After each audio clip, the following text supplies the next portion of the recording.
और अगली खबर आपको भोपाल से बता रहे हैं, जहां 12 स्कूलों की मान्यता रद्द की गई है। मान्यता रद्द होने पर भी बच्चों का भविष्य खराब नहीं होगा, सरकारी स्कूलों में प्रवेश मिलेगा। लोक शिक्षण संस्थान ने ये दिशा निर्देश भी जारी किए हैं, तो इस सरकारी स्कूलों में इन बच्चों को प्रवेश मिलेगा।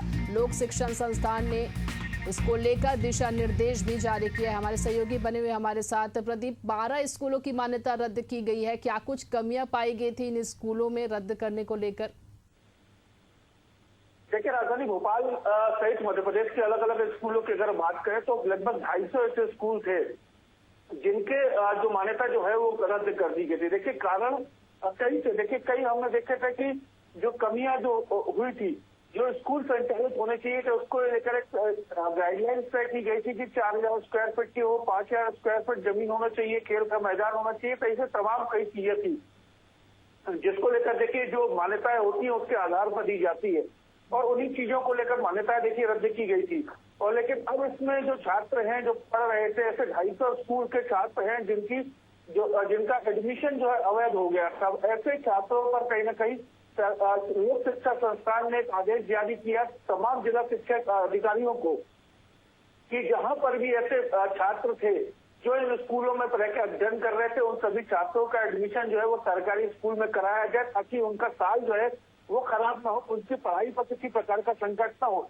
लेकिन देखिए, अगर इस पूरे मामले को अगर समझा जाए तो करीब प्रदेश के 350 से ज्यादा ऐसे स्कूल थे जिनके जो मान्यता संबंधी जो विवाद की अपील थी वो स्कूल शिक्षा मंत्री राव प्रताप सिंह के पास पहुंची थी, और जिसके बाद गहन इसकी पूरी जांच पड़ताल की गई।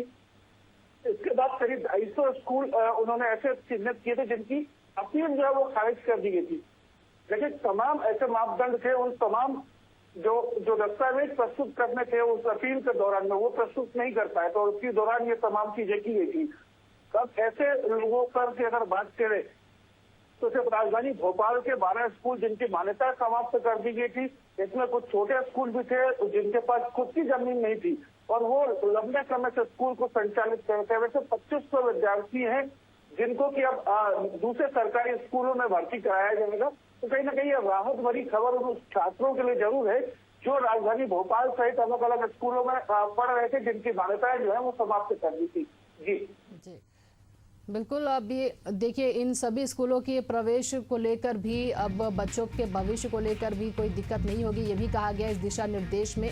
सरकारी स्कूलों में इन बच्चों को प्रवेश मिलेगा। तमाम जानकारी के लिए प्रदीप आपका बहुत बहुत धन्यवाद।